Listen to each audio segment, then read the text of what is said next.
The Tigris River runs dark, not from petroleum nor from silt, but from ink. It is February 13th, 1258, and Mongol fighters are tossing books into its depths. Thousands upon thousands. Handwritten volumes, the product of countless years of painstaking copying. Mathematical treatises, poised to remain undiscovered for centuries ahead.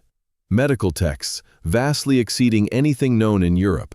Poetry, historical accounts, philosophical works, all are cast into the river. Yet, this dire scene is not the most tragic aspect. The river also flows crimson with gore. Bodies drift downriver alongside the manuscripts. Men, women, and children. So many, in fact, that they obstruct the water's flow, creating dams, mingling ink with blood until distinctions vanish. This marks February 13th, 1258, the bloodiest single day in the annals of medieval history. A metropolis of 1 million souls in Baghdad. By dusk, 900,000 would be dead. This narrative details how the Mongols razed the world's preeminent city in just 12 days. How half a millennium of accumulated wisdom was incinerated in a mere week.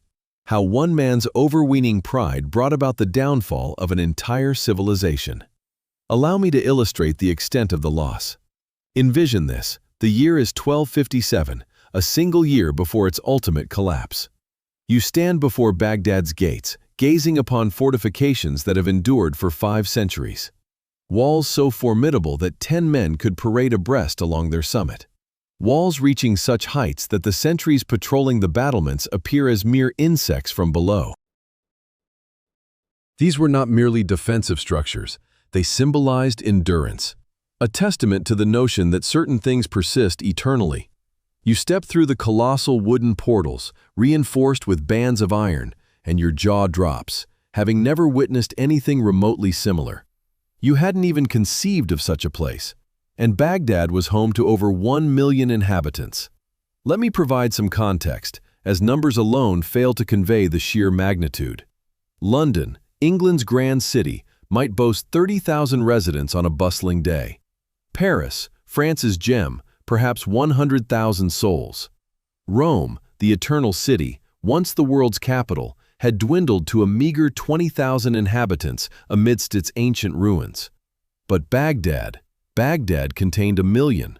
1 million individuals living, toiling, trading, learning, praying, disputing, and innovating within a single urban center.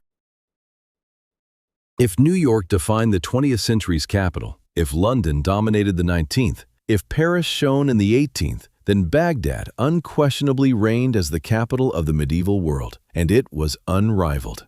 Moreover, the city was meticulously laid out in a perfect circle, a marvel of Persian engineering that would not be replicated for centuries. This was no fortuitous occurrence or organic development. It was the result of precise, deliberate mathematical planning.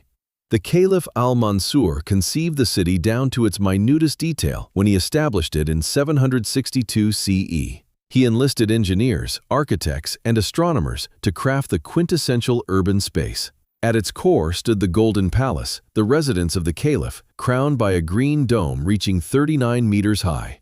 To put this in perspective, that's taller than a modern 12-story building, and it was adorned with gold leaf that caught the morning sun, reflecting it with such brilliance that one had to shield their eyes to look directly at it. On a clear day, it was said you could discern that glinting dome from 20 miles distant.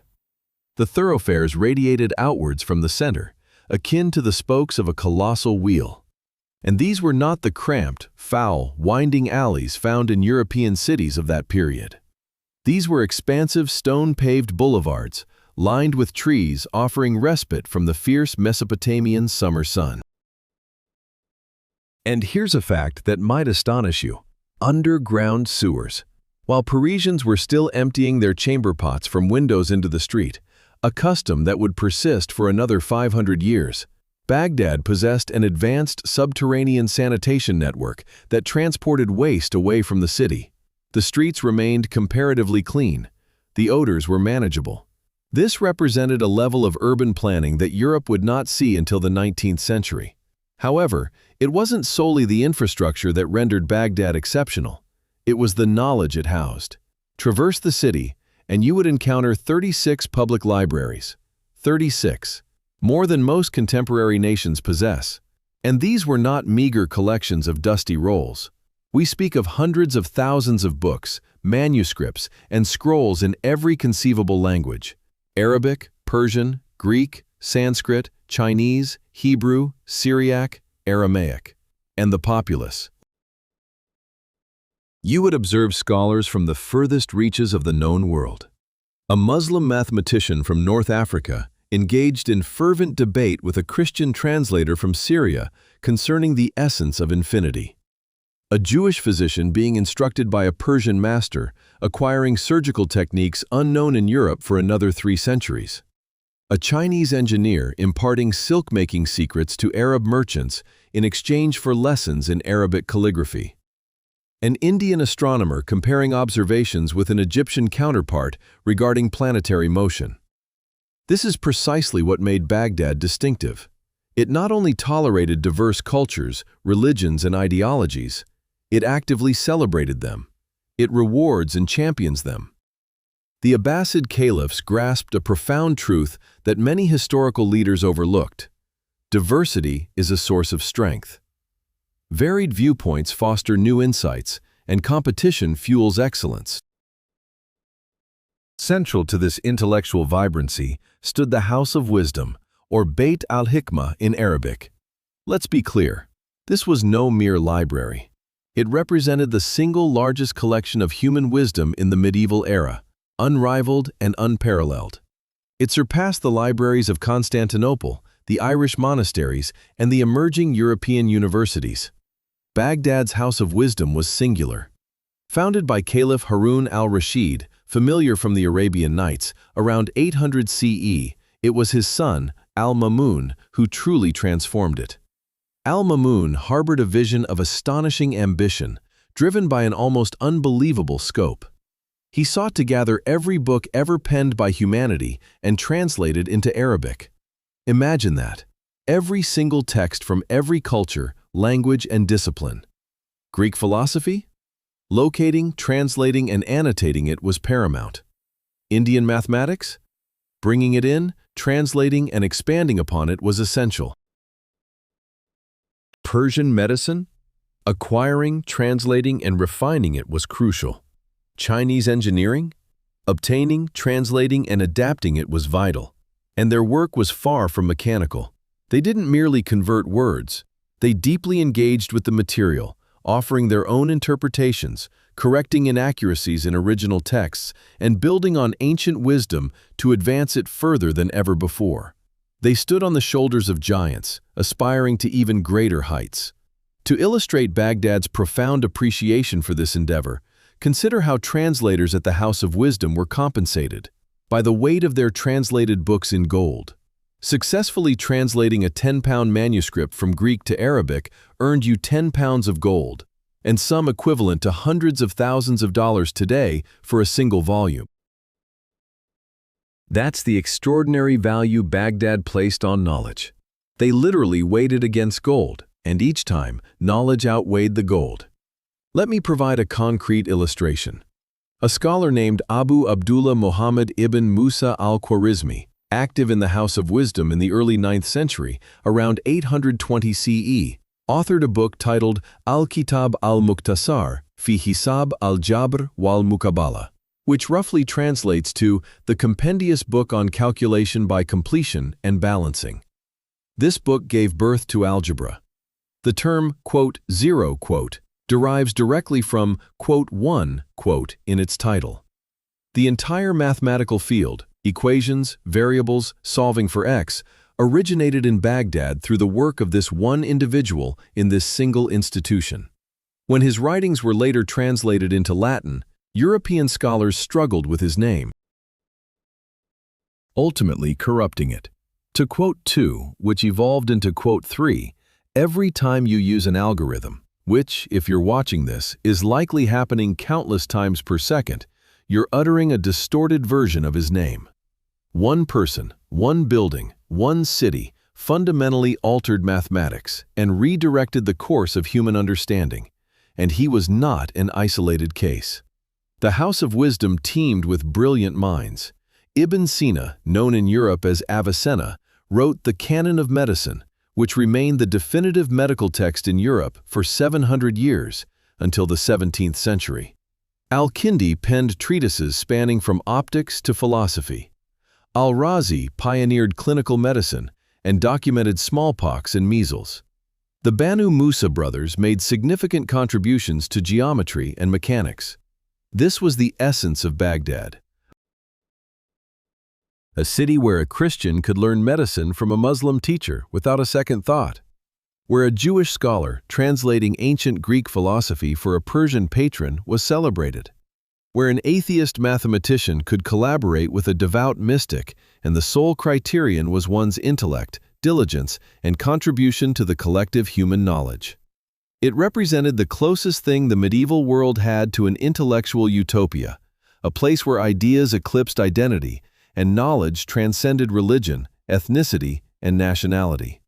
Yet, in a single year, all of it would vanish, utterly obliterated, requiring centuries for the world to regain what was lost. But now, in 1257, the people of Baghdad remain oblivious to the impending cataclysm. They feel secure behind their ancient fortifications, confident in a dynasty that has endured unbroken for 500 years and proud of their intellectual achievements. They have no reason whatsoever to suspect that within 12 months, their city will be a smoldering ruin, and almost everyone they know will be dead. However, 3,000 miles to the east, spanning the vast steppes of Asia, a formidable force is preparing. Leading this impending maelstrom is a man who has never tasted defeat in battle. His armies have triumphed from the Korean peninsula to the borders of Hungary. This individual views compassion as a weakness and destruction as a strategic tool. His name is Hulagu Khan, a grandson of Genghis Khan and brother to the emperors ruling China and Mongolia. He is setting his sights on Baghdad. Allow me to enlighten you about the Mongols, and I mean truly inform you, because much of what you believe about them is likely incorrect. You probably envision them as barbaric hordes, correct? Picturing wild warriors on shaggy steeds, epitomizing mindless violence adorned in hides and fur. This image is perpetuated by Hollywood and simplistic history narratives. It's a prevailing stereotype. The truth is, the Mongols represented the most advanced, disciplined, and innovative military force of the medieval era. They exhibited greater organization than the Roman legions at their zenith, possessed more unwavering discipline than the Spartan warriors, and displayed more tactical ingenuity than Napoleon would centuries later. Hulagu Khan, among them, was the paramount leader. Born in 1218, deep within Mongolia, Hulagu was destined for greatness. He was the grandson of Genghis Khan, a figure who conquered more territory than any other in human history, establishing an empire that stretched from the Pacific Ocean to Eastern Europe. He was the brother of Kublai Khan, who would eventually subjugate all of China and establish the Yuan dynasty. He was also the brother of Mongol Khan, the supreme Khagan, who governed an empire influencing nearly half the global population. This was no ordinary warlord. This was Mongol royalty, an elite lineage, groomed from birth for a singular purpose: conquest. In 1251, upon Mong's ascension as the Great Khan, he essentially instructed his younger brother Hulagu, "You know what? You are going to conquer the Middle East, the entire region, from Persia to the Mediterranean." Just like that, as if it were a weekend excursion, a casual decision made over breakfast. But Mong was not being flippant, he was utterly serious. And he furnished Hulagu with the necessary resources to accomplish this monumental task. The Mongol Empire operated on a structured system. When a significant campaign was initiated, and I mean a truly major, world-altering, history-shaping endeavor, the Great Khan could enact a special levy. The rule was straightforward. 1 in every 10 fighting men across the entire Mongol Empire would be assigned to the campaign. Consider the implications of this. In 1251, the Mongol Empire spanned from Korea to Hungary, controlling the steppes, China, Persia, Russia, and portions of Eastern Europe. 1 out of 10 soldiers from this vast dominion, from the entire empire, would be committed to Hulagu for this objective. Calculate the numbers. That amounts to at least 138,000 Mongol cavalry. These weren't conscripts, militias, or farmers hastily armed. These were elite troops, professional warriors, men who had been training for warfare since childhood, veterans of countless campaigns from China to Russia, having participated in dozens of battles and hundreds of skirmishes. Yet, Hulagu did not conclude his preparations there. He grasped a vital principle. Even the formidable Mongols required specialized skills. He recruited 10,000 Armenian Christian cavalry. These were not mere mercenaries fighting for payment.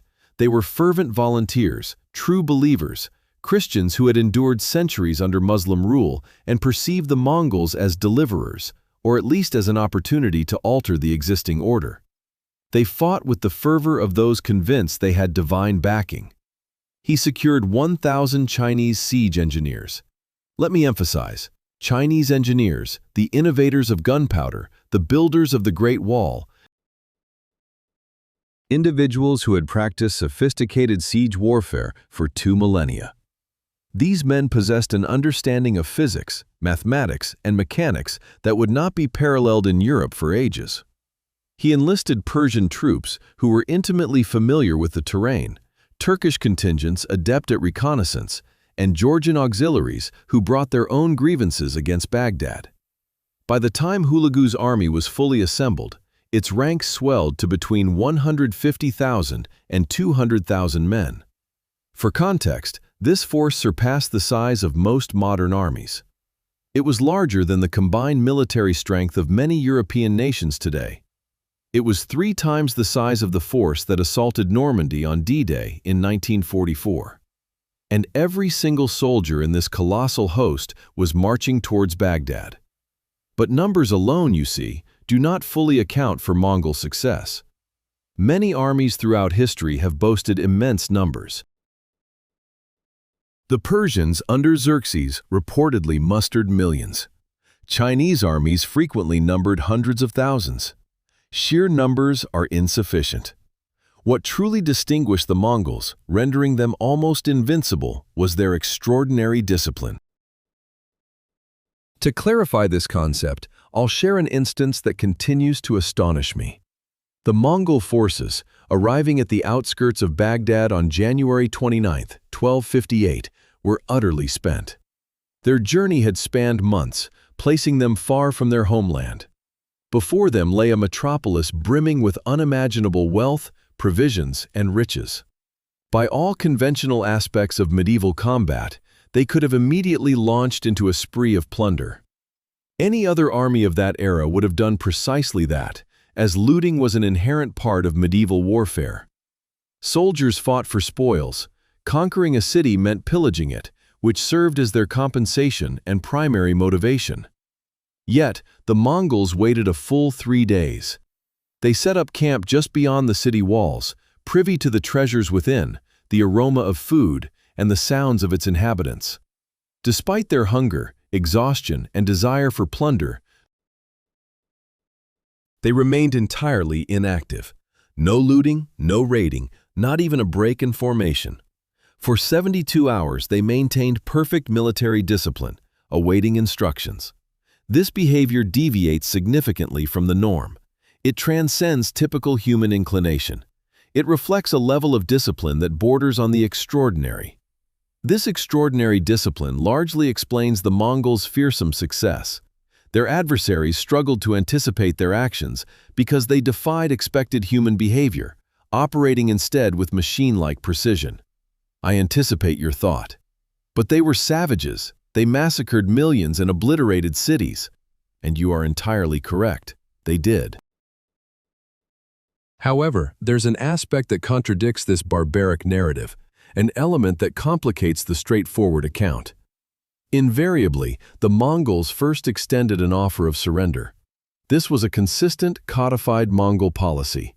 Upon reaching a city, they would dispatch an envoy with an unchanging message: surrender immediately, open your gates, acknowledge our sovereignty, and pay tribute. If you complied, your lives would be spared, your property protected, and your soldiers could even join their ranks. It was a singular proposition. Acceptance meant survival. Refusal? Well, we'll address that shortly. Crucially, if you accepted and surrendered without resistance, the Mongols honored their word. Numerous cities surrendered to them and subsequently not only survived but flourished under their governance. Mongol administration was, in fact, quite tolerant if submission was granted. They held no concerns about your religion, culture, language, or customs. Their demands were simple: obedience and taxes. Provide those, and you were free to live as you pleased. However, if you resisted, if you made them exert effort, if you caused the death of even a single Mongol soldier, if you defied, insulted, or challenged them, the rules fundamentally altered. The Mongols embraced total warfare, not merely as a tactic or strategy, but as a core philosophy, a worldview. If you compelled them to shed Mongol blood, to expend resources, time, and effort in your conquest, they would eradicate you from existence. Not just defeat or conquer you, but utterly erase you. They would systematically execute every individual in your city: men, women, children, infants, the elderly, the sick, the healthy, without distinction. They would raze every structure to its foundation, demolish every temple, mosque, and church. Your wells would be filled to prevent drinking, your fields poisoned to ensure nothing grew, and your land salted to render it barren perpetually. Then, and this is the most chilling detail, they would erect a pyramid of skulls amidst the ruins, a colossal, towering monument constructed from the heads of the previous inhabitants. This served as a stark warning to anyone passing by, anyone traversing that path for the next century, so they would unequivocally understand the fate of those who resisted the Mongols. In essence, this was a form of terrorism, not in the contemporary sense involving suicide bombers and political manifestos, but in the original foundational meaning of the term. It was the strategic deployment of terror, extreme, shocking, overwhelming violence, as a tactical instrument, a tool of statecraft. And here lies the genius, a word I use deliberately despite my discomfort. The brilliance of this strategy was its singular requirement for success. Once news disseminated about the fate of the city that resisted, about the skull pyramid, about the complete annihilation, the next city would surrender peacefully, followed by the one after that, and the one after that. The Mongols could conquer a dozen, even 20 cities, without losing a single soldier. This extraordinary achievement stemmed entirely from the reputation cultivated by the absolute destruction of just one city. It was psychological warfare elevated to an art form, and it proved incredibly, terrifyingly effective. I'm here to dive into Hulagu's story specifically, as he is the commander steering this massive force toward Baghdad. He's quite a compelling figure. By 1258, Hulagu had reached 40 years of age, which, by Mongol measures, designated him as seasoned and experienced. His military career began in his teenage years. He had taken part in campaigns in China, successfully conquered Korea, and suppressed uprisings within Mongolia itself. He was far from a novice in warfare. However, he wasn't the crude, mindless barbarian that stereotypes might suggest. Quite the contrary. An important aspect we'll revisit is that his mother was a Nestorian Christian. This raises the possibility that Hulagu grew up with a degree of familiarity with the Abrahamic faiths, Christianity, Islam, and Judaism. He didn't harbor inherent animosity towards these religions. His approach to faith was pragmatic. His wife was also a Nestorian Christian, and several of his top generals were followers of Christianity. His court was a melting pot of Muslims, Christians, Buddhists, and traditional Mongol shamans, all cooperating. His concern wasn't what you believed, but rather your obedience, utility, and contribution to the empire. Prior to Baghdad, Hulagu had another significant formidable opponent to confront: the Nizari Ismailis, more commonly known in the West as the Order of Assassins. You've likely encountered tales of them. This Shiite faction had terrorized the Middle East for over a century. They occupied mountain strongholds scattered across Persia, with Alamut, the renowned Eagle's Nest being the most famous. Their political strategy was chillingly straightforward. If you opposed them, threatened them, or even spoke out against them, they would dispatch a single individual to eliminate you. Not an army, but one devoted fanatic who would infiltrate your palace, get close, and kill you, even if it meant their own demise. They had assassinated sultans, generals, and caliphs. They even sent assassins thousands of miles to Karakoram, the Mongol capital, attempting to kill the great Khan himself. They failed, but the message was unequivocally clear. No one, regardless of power or distance, was safe from the assassins. Hulagu dealt with them in 1256, the year before setting his sights on Baghdad. It took him only 3 months to dismantle a sect that had not only endured but thrived for 150 years. He laid siege to Alamut and their other fortresses, starving them into submission. He utilized his Chinese engineers to construct siege machinery capable of reaching fortifications that had been deemed impregnable for generations. And when they finally surrendered, emerging with their hands raised, perhaps hoping for negotiations, he massacred every last one of them. The Grand Master of the Assassins, their elite warriors, scholars, administrators, everyone perished. But here's the crucial detail for our narrative. He first incinerated their library. The assassins possessed an extraordinary library at Alamut, filled with ancient texts, philosophical treatises, scientific works, historical records, and theological arguments, irreplaceable documents found nowhere else. Hulagu burned it all. One of his advisors, a brilliant Persian scholar named Nasir al-Din al-Tusi, pleaded with him to spare the books. Al-Tusi, a genius in his own right, an astronomer, mathematician, and philosopher, understood the immense loss. Hulagu allowed him to preserve a few hundred, perhaps a few thousand volumes if Al-Tusi was fortunate. But the remainder, tens of thousands of books, possibly more, were consumed by flames. Bear this detail in mind, as it foreshadows what awaits Baghdad. With the assassins eradicated, their fortresses deserted, and their threat nullified, only one power stood between Hulagu Khan and total dominion over the Middle East: the Abbasid Caliphate in Baghdad. And this is where things become intriguing. Monkey Khan, the supreme Khan who dispatched Hulagu on this mission, didn't initially intend to destroy the caliphate. His desire was for submission. He wanted the caliph to acknowledge Mongol supremacy, to provide tribute, and to offer military assistance when needed.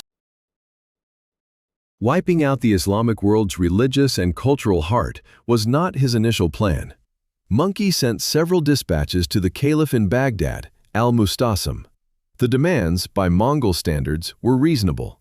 Send troops to aid their campaigns in Persia, pay annual tribute in gold and silver, publicly recognize their authority, and journey to Mongolia to personally pay homage to the great Khan, as other rulers had done. These were not excessive demands. Many other rulers, including Chinese emperors, Russian princes, and Persian sultans, had agreed to similar or even less favorable terms and continued to flourish under Mongol rule. The caliph's reaction was, and I assure you I'm not overstating this for dramatic flair, pure mirth. Multiple historical accounts confirm that al-Mustasim initially met the Mongol demands with laughter. He informed his courtiers that the Mongols were nothing but unenlightened savages who completely underestimated his power. He boasted that he could, with a mere snap of his fingers, summon vast armies from every corner of the Islamic world. He proclaimed that Baghdad's venerable walls, which had stood for a full 5 centuries, would easily endure another 500 years. He even declared that divine intervention would safeguard the city. Yet, despite his grandiose pronouncements, he undertook no action whatsoever. He neglected to reinforce the city's defenses, failed to mobilize the armies he claimed allegiance, and made no overtures to Egypt or Syria for military alliances. He simply chose to disregard the threat, hoping it would vanish on its own. Hulagu Khan, however, took this deeply personally. In November 1257, Hulagu Khan broke camp in Azerbaijan, setting his massive army of 150,000 strong into motion. They advanced in 3 formidable columns, converging on Baghdad from 3 distinct directions simultaneously, much like the jaws of an immense snare tightening. It was now winter, and the Mesopotamian weather had finally cooled sufficiently for the Mongol cavalry, which was ill-suited for the scorching Middle Eastern summers. The timing was impeccable. Everything was primed. The largest army in Mongol history was poised to descend upon the Islamic world's most magnificent city. And the Caliph, ensconced in his palace, surrounded by sycophants, still clinging to his pride, still engrossed with his exotic birds, still tallying his gold, remained convinced his walls would guarantee his safety. Spoiler alert, they would not. Al-Mustasim ascended to the role of 37th Abbasid Caliph on December 5, 1242, at the age of 29. His lineage was an unbroken chain stretching back 500 years to Muhammad's uncle, Abbas, a span longer than the United States has even existed. This was a dynasty that predated universities, Gothic cathedrals, and the Crusades. Al-Mustasim inherited this immense legacy, the weight of 5 centuries of history, the responsibility for millions of Muslims, and the guardianship of Islam's holiest city after Mecca and Medina. What became of this immense responsibility? He indulged in a passion for birds. I am being entirely serious. Numerous sources indicate that his primary obsession was exotic birds, maintaining elaborate aviaries within the palace walls and spending hours observing them. He possessed a greater knowledge of falconry than of military strategy, and it gets worse. Al-Mustasim's palace contained rooms overflowing with gold, silver, and jewels, the accumulated wealth of 500 years, literally tons of gold. He hoarded it like a dragon, admiring it but refusing to spend it. His soldiers had not received pay in months. The city's walls desperately needed repair, and the irrigation systems were failing. Yet, Al-Mustasim kept the treasury sealed, claiming it was empty. It was anything but. After Baghdad fell, the Mongols discovered enough gold to fund their campaign many times over, requiring weeks to count it all. Yet, Al-Mustasim insisted to everyone that it was empty. Perhaps he genuinely believed it, so completely detached was he from reality. His court was fractured by 2 warring factions. Al-Qami, the vizier and prime minister, was a Shiite Muslim, highly capable but resentful because Al-Mustasim had systematically marginalized Shiites for years. The Dawa, the Secretary of State and military controller, was a Sunni who despised Ibn al-Qami, viewing all Shiites as traitors. He was paranoid, aggressive, and incompetent. These 2 figures dominated the court, spending more time in internal conflict than on the city's defense. When Mongol envoys arrived in 1257, Ibn al-Qami advocated for negotiation, tribute payment, and buying time to seek assistance from Egypt. The Tatar, conversely, insisted on fighting, believing the "Six" would be easily crushed and that Baghdad's walls were impregnable. Al-Mustasim did nothing, opting for the worst possible course of action. In my view, Al-Mustasim had several viable options. He could have surrendered immediately, saving 1,000,000 lives. He could have prepared for war, perhaps holding off the Mongols long enough for aid to arrive, or even chosen to flee and establish a government in exile. He pursued none of these. Instead, he remained in his palace, playing with his birds, counting his gold, and hoping the problem would resolve itself. Other Muslim rulers successfully dealt with the Mongols. The Mamluks would defeat them in 1260, merely 2 years later. It was achievable, but it demanded leadership, preparation, and an individual who valued human lives above personal pride. Al-Mustasim cared about pride, birds, and gold. 1,000,000 people would ultimately pay the price for his choices. In September 1257, Hulagu dispatched another envoy, demanding the dismantling of the city's walls and submission. Al-Mustasim's reply was to insult Hulagu, labeling him young and ignorant, reiterating his command over Islamic armies, and warning the Mongols to retreat. Hulagu made his decision: no more negotiations. Baghdad would be taken by force. On January 11, 1258, Mongol scouts made their appearance. Citizens climbed the walls and beheld an army stretching from horizon to horizon. Thousands of cavalry, siege engines, and so many banners they resembled a moving forest. Al-Mustasim finally grasped the gravity of his predicament. It was far too late. Hulagu commanded the center. Golden Horde princes, originating from the north, led the right wing. General Katuka, passing through Kustan, commanded the left wing. 3 armies, 3 directions, a single objective. The snare was closing. And that army wasn't composed solely of Mongols. Near Baghdad, Hulagu orchestrated a diverse military formation, including Mongol and Turkish cavalry, Persian foot soldiers, Chinese engineering units, Armenian knights, and Georgian contingents, effectively an international force. The Chinese engineers proved indispensable, bringing millennia of siege warfare expertise. They designed trebuchets capable of launching 300-pound projectiles over 300 yards, along with sturdy battering rams protected by mangonels and "7" bombs. Baghdad's ancient defenses were woefully unprepared for such a sophisticated military-industrial onslaught. Within Baghdad, internal order began to crumble. Al-Mustasim finally assembled a war council. The options presented were negotiation, offering tribute to gain time, or engaging in battle. His advisors assured him, Al-Mustasim ultimately resolved to dispatch an army, aiming to demonstrate to the Mongols that Baghdad was unafraid. It was a questionable strategy, yet at least an action was taken. He commanded 20,000 cavalry, led by the Dadar, to sally forth. Despite having 50,000 available, he held the remainder in reserve, fearful of a wall breach. This decision was akin to using half an army to combat a raging fire while keeping the other half prepared in case the conflagration spread, rather than committing all forces. On January 16, 1258, the Battle of the Djeil Canal commenced. The 20,000 Abbasid cavalry rode out, a magnificent spectacle of gleaming armor, unfurling banners, and thundering war drums, to the cheers of the populace. They reached the canal where a Mongol contingent, perhaps 5,000 strong, led by Suganshak, awaited. Outnumbered 4-1, the Mongol force was initially pushed back by the charging Abbasid cavalry. Suganshak retreated, and the Abbasid soldiers rejoiced, believing themselves victorious.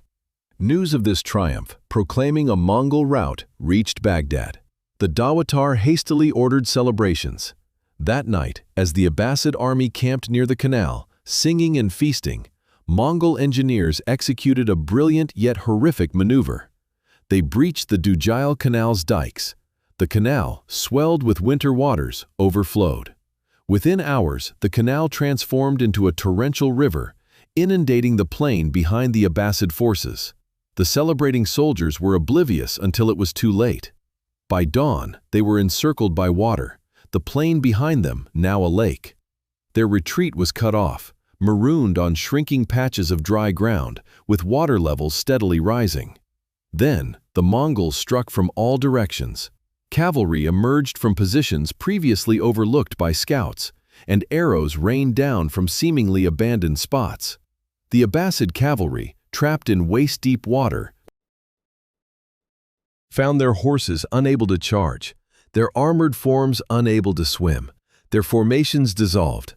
Some surrendered, only to be indiscriminately slaughtered by the Mongols, a grim message and demonstration.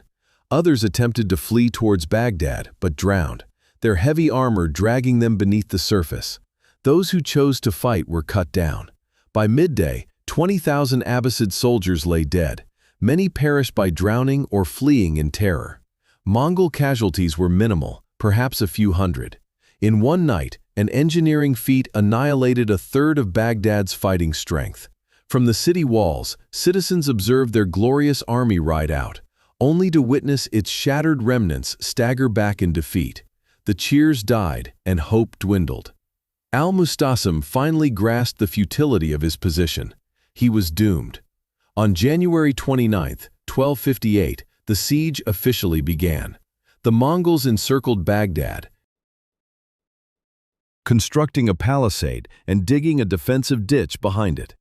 Any attempt to leave the city now required crossing the ditch, scaling the palisade, and confronting Mongol archers. Escape was impossible. Civilians attempting to slip out at night were shot. Deserters were hunted down. Merchants trying to bribe their way to freedom were robbed and executed. The message was unequivocal. Remaining in Baghdad meant dying within its walls. Inside the city, panic spiraled. Food hoarding became rampant, markets emptied, and prices soared to astronomical levels. Street skirmishes erupted between Sunni and Shia factions. The Caliph issued proclamations urging trust in God, reminding citizens of the wall's 500-year history and promising aid from Egypt. However, no help was forthcoming. The Mamluks resented al-Mustasim, and the Ayyubids were embroiled in their own conflicts. Baghdad stood isolated. On January 30th, the bombardment commenced. Trebuchets, mangonels, and ballistae targeted weak points identified by Chinese engineers. The cacophony was unimaginable. 300-pound stones striking walls with a sound like thunder, like the world ending. Dozens of these machines fired relentlessly, day and night, without respite. Defenders were deprived of sleep and rest, their repairs immediately countered by renewed attacks. Men collapsed under 24-hour shifts, the incessant noise driving many to madness. The strategy worked. The walls began to crumble. When the Mongols exhausted their stone supply, Baghdad, built on an alluvial plain, lacked nearby rock quarries. They dispatched teams for new sources, up to 50 meters away. Still insufficient, so they resorted to felling date palm groves, launching entire tree trunks instead. The Mongols were bombarding Baghdad with palm trees. They also deployed fire, launching naphtha bombs, clay pots filled with flammable liquid, over the walls. Buildings ignited, smoke suffocated, and the heat became unbearable. The Ajami Tower, a crucial fortification, collapsed.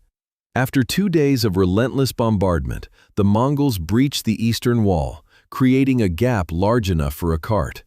Soldiers poured through, initiating brutal street fighting. The Mongols seized control of the eastern quarter. Defenders retreated, erecting street barricades amidst growing chaos and a disintegrating command structure. In the palace, al-Mustasim suffered a complete breakdown. Advisors shrieked, Ibn al-Alami proclaiming, "I told you so," while the Dawatar still insisted, "We can still win." Generals clamored for reinforcements, civilians incited riots. Al-Mustasim sat paralyzed. Every choice seemed dire. Surrender meant humiliation. Fighting meant certain death. He chose inaction, yet even inaction proved to be an illusion.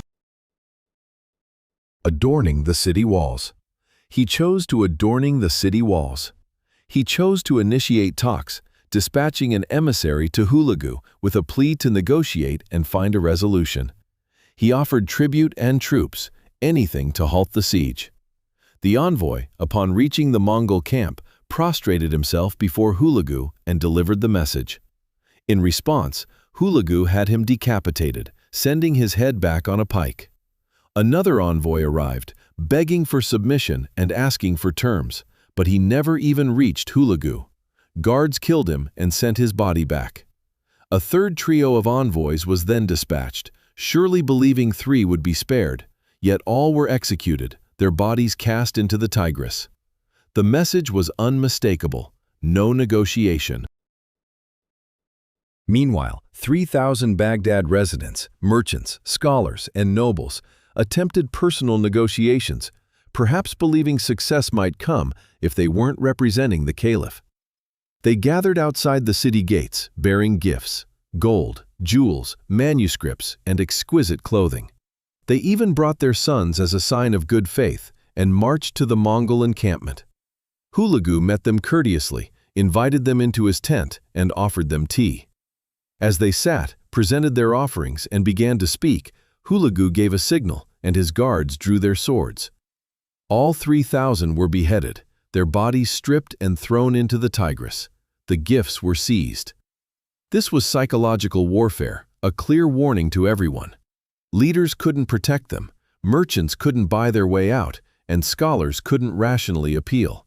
Surrender completely or face death. Al-Mustasim ascended to the city walls, observing the vast Mongol army, their siege engines, cavalry, and banners. He surrendered, sending a message to Hulagu. He would come, he would submit, if only the killing would cease. Hulagu's reply was simple. Quote, 12 Al-Mustasim agreed, having no alternative. He walked out of Baghdad, the commander of the faithful, the 37th Abbasid Caliph, a descendant of the Prophet's uncle, the spiritual leader of millions. He traversed his palace, the city, through its gates and the rubble, reaching Hulagu's camp. There he prostrated himself before a man who did not believe in his God, begging for clemency. Hulagu simply looked down. Al-Mustasim then realized, quote 13.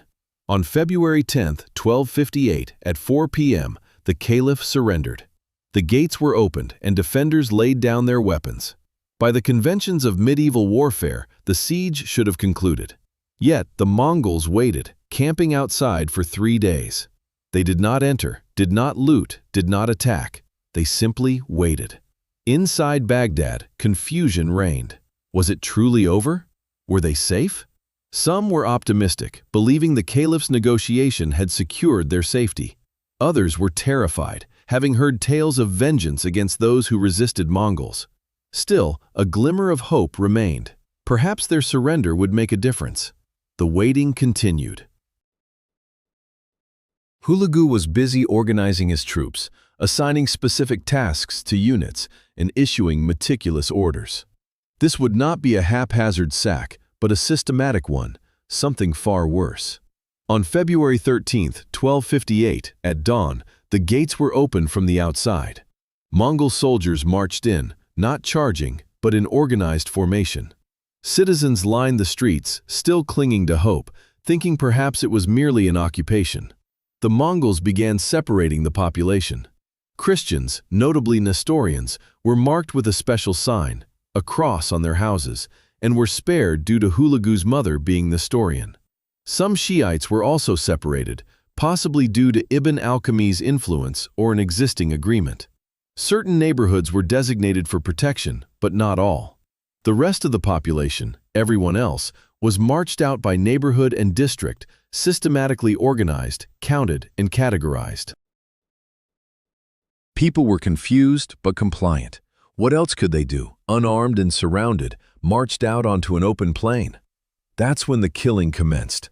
What followed is genuinely one of history's most horrific atrocities.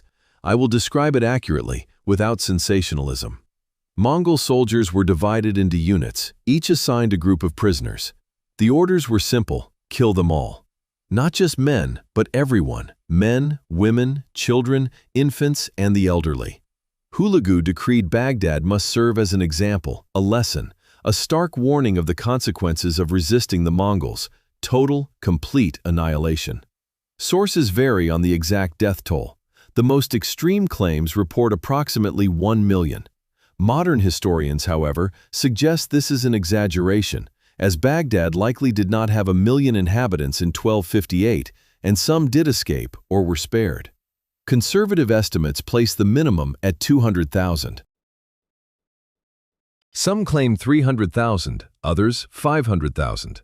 For comparison, the atomic bomb dropped on Hiroshima killed about 70,000 immediately and another 70,000 from radiation, totaling 140,000. Baghdad's death toll was likely at least 200,000 within a single week, perpetrated with swords and arrows, surpassing Hiroshima's casualties. This required a week of concerted manual labor. These are not merely numbers. Each individual had a name, a family, dreams, fears, and hopes. Scholars who had devoted their lives to mathematics were killed before completing their work. Children, innocent of any wrongdoing, were killed simply for being in the wrong city. Merchants, artists, doctors, teachers, beggars, and nobles all perished. For what? An arrogant caliph's inability to swallow his pride and a ruthless general's desire to send a message. It was an obscene evil, and it happened. From February 13th to 19th, the Mongols systematically executed prisoners. 7 days of organized murder, but they didn't just kill people, they also destroyed the city itself. As executions unfurled beyond Baghdad's confines, Mongol forces systematically ravaged the city's interior. Palaces, mosques, libraries, and hospitals alike met destruction. The Grand Mosque was initially repurposed as a stable, horses defiling one of Islam's holiest sites before its demolition. The Caliph's palace suffered looting, then immolation. Every chamber meticulously ransacked, every valuable item seized. The iconic green dome was dismantled, its gold leaf melted down for the invaders' coffers. Doctors were slain, records incinerated. Doctors were slain, records incinerated, and equipment shattered. This deliberate eradication of medical infrastructure served a clear, brutal purpose: to ensure the city's irreparable decline, to proclaim it permanently extinguished. The libraries endured the most profound devastation. Baghdad housed 36 public libraries and countless private collections, embodying intellectual prestige, investment, and scholarly duty. All were consigned to flames by the Mongols. The House of Wisdom, a cherished jewel of knowledge accumulated over 500 years, contained hundreds of thousands, possibly millions, of manuscripts. Mongol troops systematically plundered its rooms for anything precious: gold leaf, exquisite bindings, jeweled covers, before annihilating the books. Some were consumed in massive bonfires, cast in by the armful. Others were flung into the Tigris. Such acts gave rise to legendary accounts. Ibn al-Athir famously recounted, "The waters of the Tigris ran black with ink." Another chronicle claimed the river became so choked with submerged books that they formed a makeshift bridge sturdy enough for a horse and rider to cross. While the literal truth of a book bridge is improbable, books would sink, the metaphor vividly conveys the immense scale of literary destruction. Nasir al-Din al-Tusi made a desperate attempt to salvage what he could, rushing into the House of Wisdom before its complete ruin, grabbing armfuls of texts, and pleading with Hulagu to spare the library. Hulagu permitted him to rescue a small fraction, perhaps a few thousand volumes. These were eventually transported to Mariga in Persia, where they contributed to the foundation of a new observatory. A mere few thousand, compared to hundreds of thousands or even millions. The rest were lost forever. The scope of what vanished remains unknown. Greek philosophical works now irrecoverable, scientific treatises that might have accelerated intellectual progress by decades, and certainly mathematical breakthroughs that were later rediscovered through arduous trial and error. European scholars, centuries afterward, would occasionally stumble upon references to lost books that once graced Baghdad, lamenting their absence, now fish food in the Tigris. This wasn't merely the fate of grand libraries. Every mosque, every school, every affluent household's private collection suffered the same incineration and annihilation. By February 20th, Baghdad was unrecognizable. Its formidable walls had crumbled to rubble. Buildings were reduced to skeletal remains, streets lay choked with bodies, and the Tigris was congested with corpses and books. The stench was so overwhelming that sources claim it could be detected 30 miles away, prompting Hulagu to relocate his camp upwind and burn sandalwood to mask the putrefaction, albeit unsuccessfully. Remarkably, amidst this ruin, Hulagu attempted to preserve certain elements. He issued a decree safeguarding judges, scholars, sheiks, Alawite priests, and educated individuals who had not participated in the conflict. While this effort saw some survivors, the vast majority of Baghdad's intellectual class perished, either in the direct massacre or the ensuing chaos. Many who survived fled the devastated city, seeking refuge in Cairo, Damascus, and Persia.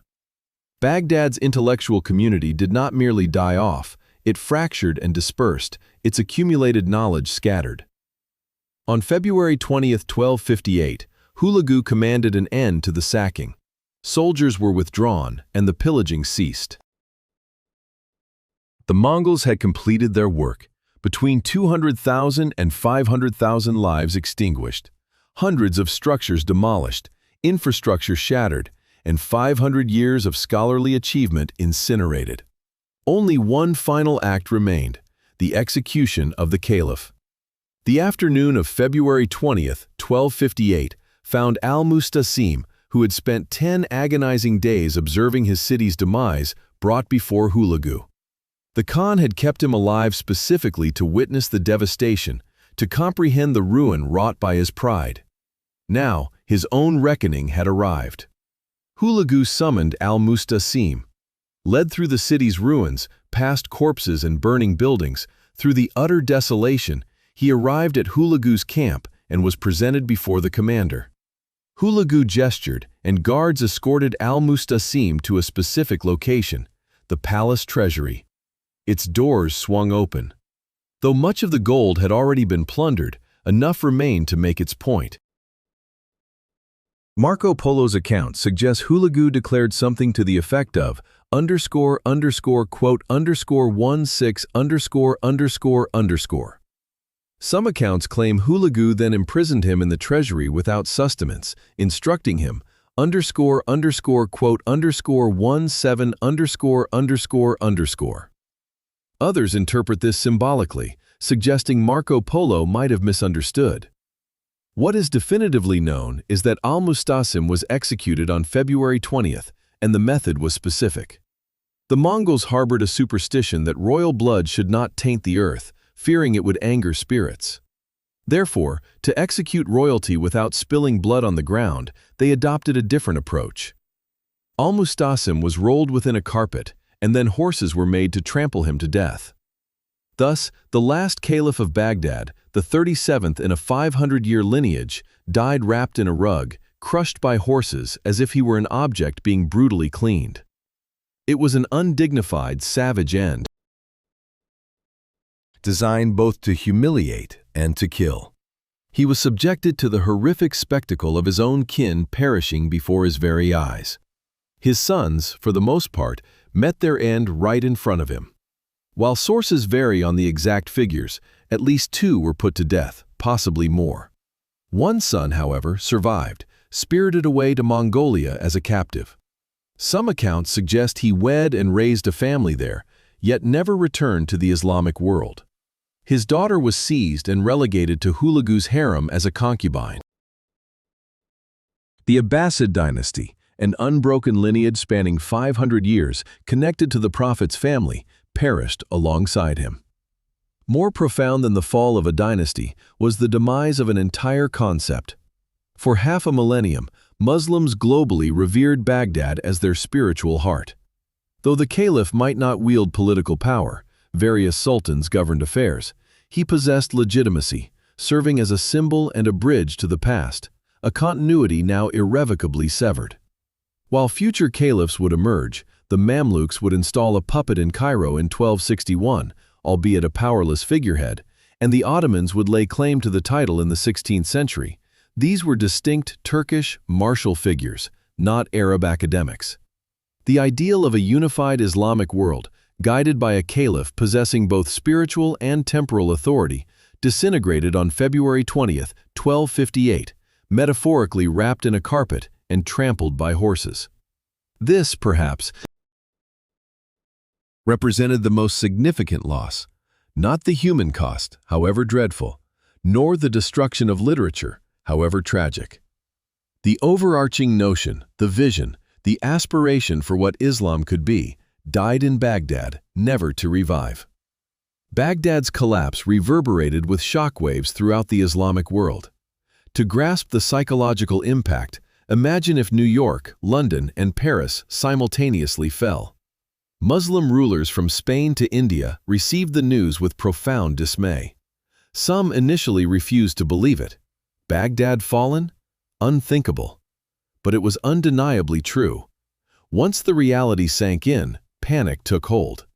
If Baghdad could be conquered, if the caliph could be slain, then no one was safe. No city, no ruler, no defensive wall. The Mongols had shattered all conventions, daring to commit the unimaginable. Everyone was forced to reevaluate their worldview. In Syria, Ayyubid princes hastily erected stronger fortifications, but it was too late. Egypt's Mamluks dramatically increased troop recruitment, knowing they were next. Scholars in Persia fled west, perhaps to Cairo, Damascus, anywhere but their current location. Yet not everyone recoiled in horror. Hulagu's forces included a contingent of Christians, Armenians, Georgians, Nestorians. For them, Baghdad's downfall was a cause for celebration. These Christian communities had endured centuries under Muslim sovereignty, protected yet relegated to second-class status, burdened by special taxes and church restrictions, their numbers steadily dwindling. Now, the Muslim capital lay in ruins, its caliph dead. The Mongols, who treated Christians and Muslims with equal brutality, were now in command. Some Christians interpreted this as divine retribution, God punishing Muslims for their arrogance. This, they believed, was the end of Islam. They were mistaken, of course. Islam not only endured, but later flourished. However, in 1258, an unforeseen and unexpected backlash erupted from within the Mongol Empire itself.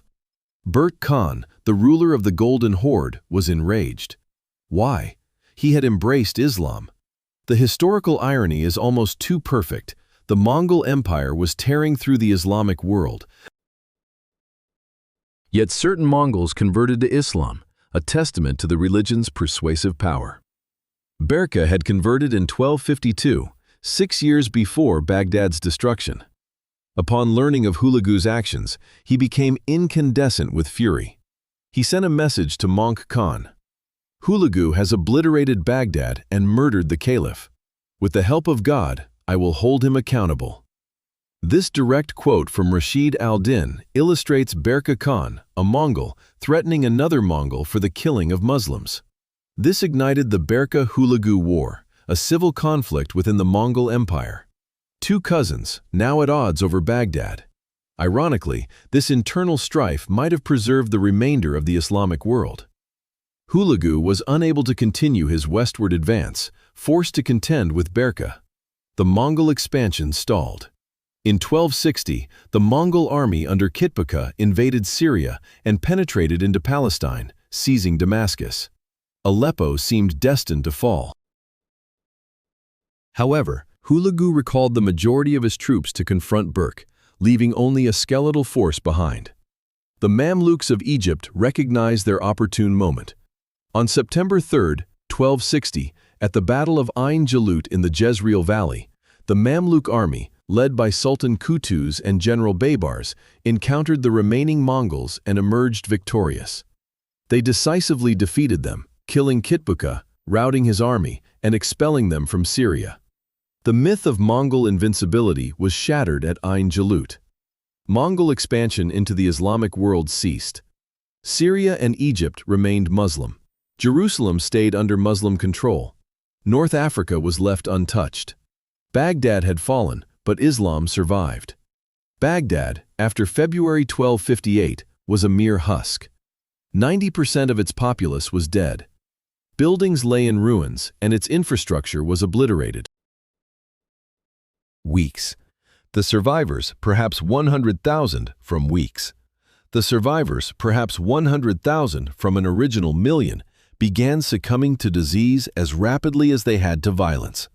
The Mongols systematically destroyed the irrigation canals that had nourished Baghdad for 500 years. Wrecked, their dams broken, aqueducts demolished. Their intent was clear: to ensure the city could never recover.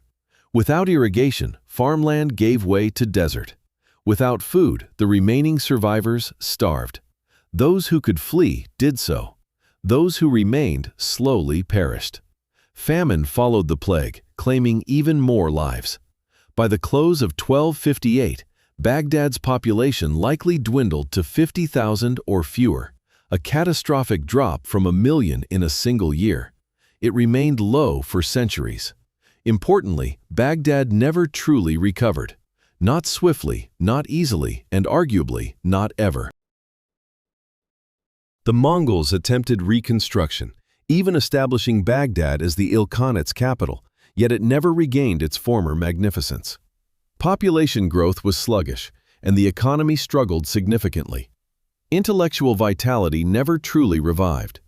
In 1393, Timur's forces once again sacked Baghdad, leading to further devastation and fatalities, creating another setback.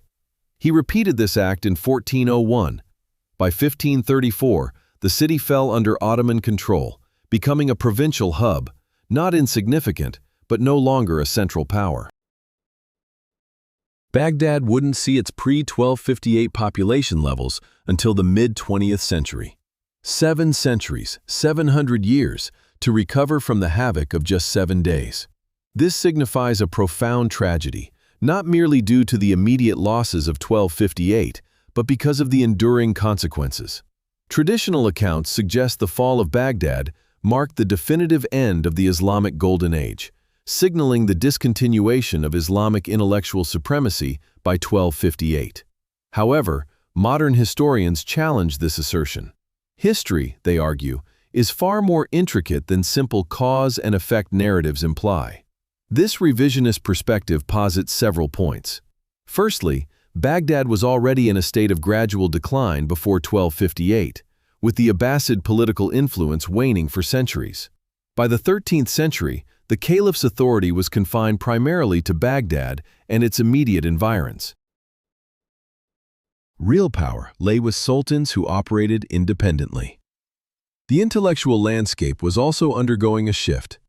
Cairo's significance was growing.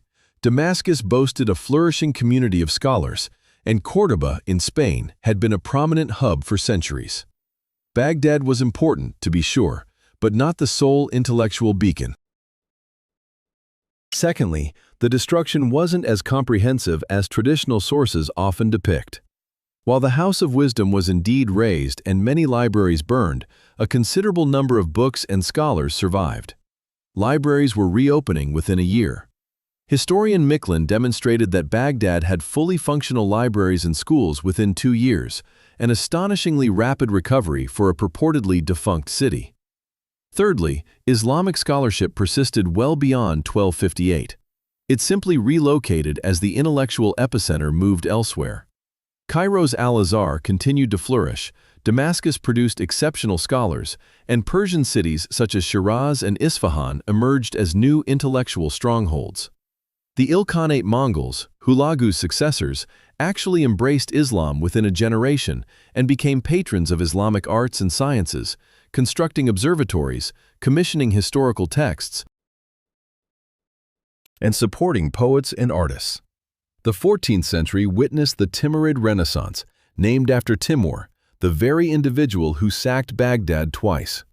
Under the Timurids, cities like Samarkand and Herat developed into centers that rivaled Baghdad's past glory. Thus, it's plausible that the Islamic Golden Age didn't conclude in 1258. It simply diversified, evolved, and shifted its geographical focus. Such is the revisionist argument, and it holds merit. Nonetheless, I offer my own interpretation.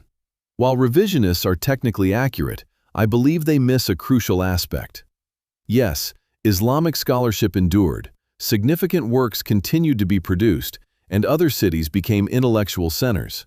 Yet something intangible but profoundly real was lost. Baghdad was more than just a city. It was a powerful symbol. It embodied the notion that knowledge transcends religious and ethnic barriers, the radical and beautiful concept of a place where Christians and Muslims collaborated, where Jews studied under Persians, and where Greek philosophy was meticulously preserved by Arab translators. This ethos of intellectual openness suffered a devastating blow in 1258. Following Baghdad's decline, the Islamic world grew more insular, defensive, and wary of outsiders. This is understandable. When one's greatest city falls, its caliph is vanquished and its libraries are torched, a natural instinct is to protect what remains. The Mamluks, while significant patrons of learning, were also deeply concerned with Islamic orthodoxy, less welcoming to non-Muslims, less inclined to translate foreign works, and more focused on preservation and defense than on exploration and expansion. The Ottomans built one of history's most formidable empires, but their intellectual pursuits differed. They were more practical, military-oriented, and concerned with governance over pure scholarship. Baghdad's unique spirit, that wild, cosmopolitan, let's translate everything fervor, never fully returned. So, did the Islamic Golden Age end in 1258? Technically, no, but it fundamentally changed, and I would contend, for the worse. Furthermore, and this is critical, we will never truly know what was lost in those libraries. While catalogs and references in other texts exist, the actual texts themselves are gone. How many scientific breakthroughs, mathematical proofs, medical techniques, or philosophical debates have been permanently lost? We can never ascertain this. And that void, that unfillable gap in human knowledge, is substantial. In my view, the fall of Baghdad did not end Islamic civilization, nor did it entirely conclude the Golden Age. While not a complete cessation, it inflicted deep, unhealed wounds. The Islamic world persisted, adapted, and continued to produce great works and thinkers, but it was never quite the same. And humanity as a whole is poorer for it. Why does this matter? Why dedicate 45 minutes to an event 766 years in the past? Because Baghdad's story offers lessons that remain profoundly relevant today. Al-Mustasim harbored a dangerous sense of invincibility.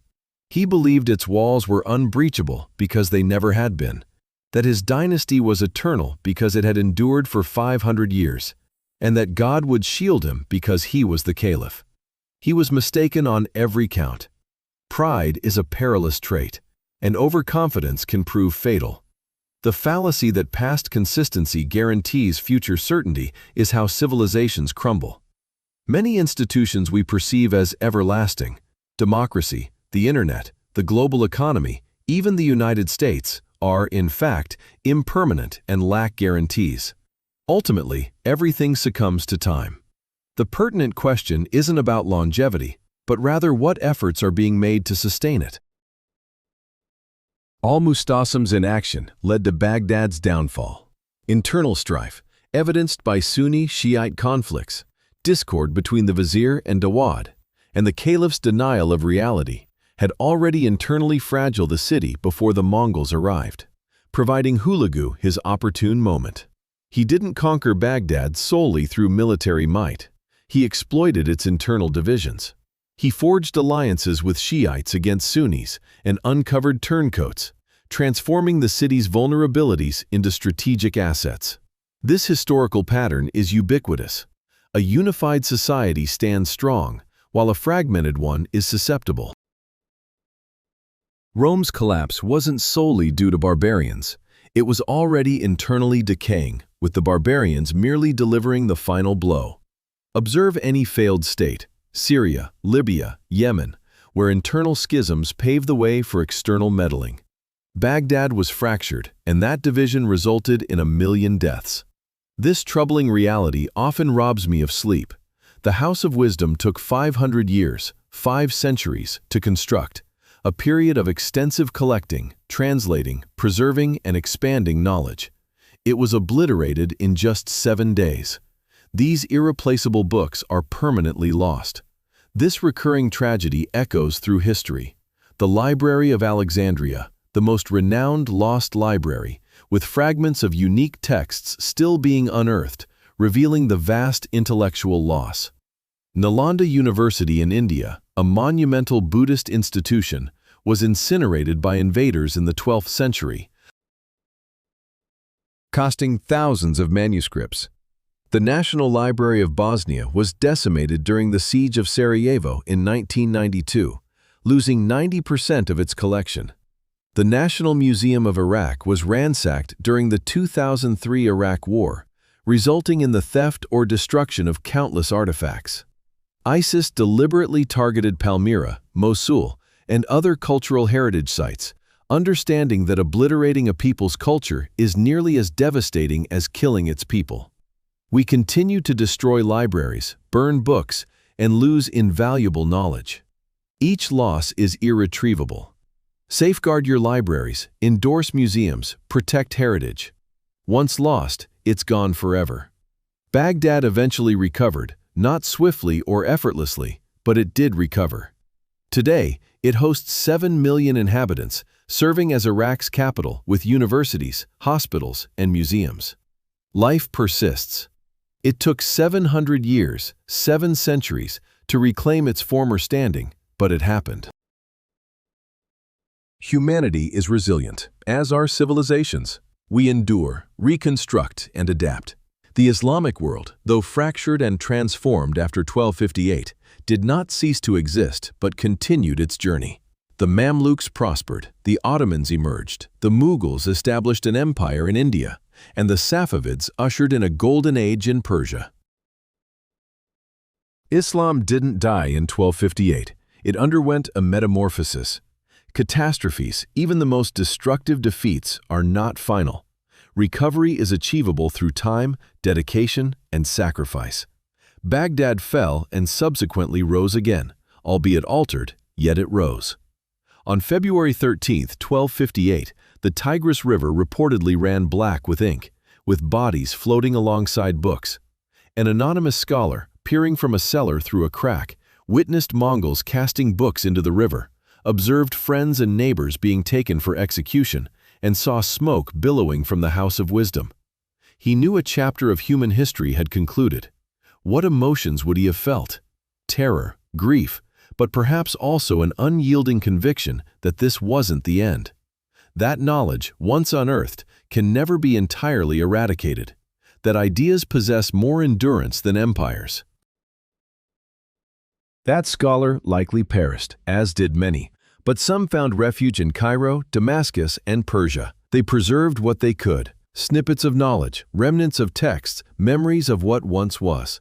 And slowly, painstakingly, they rebuilt. Baghdad collapsed, yet the quest for knowledge endured. The Islamic world suffered a grievous blow, but adapted, survived, and cultivated new centers of learning. One can decimate a city, extinguish 1 million lives, burn 10 million books, but an idea remains indestructible. The conviction that knowledge holds significance, that learning is invaluable, that humans are capable of comprehending the world through reason, observation, and study. This idea survived 1258, the Mongol conquests, Dark Ages, the Renaissance, the Enlightenment, and the Industrial Revolution. It persists today. Every time you utilize algebra, you are engaging with an idea tracing back to Baghdad.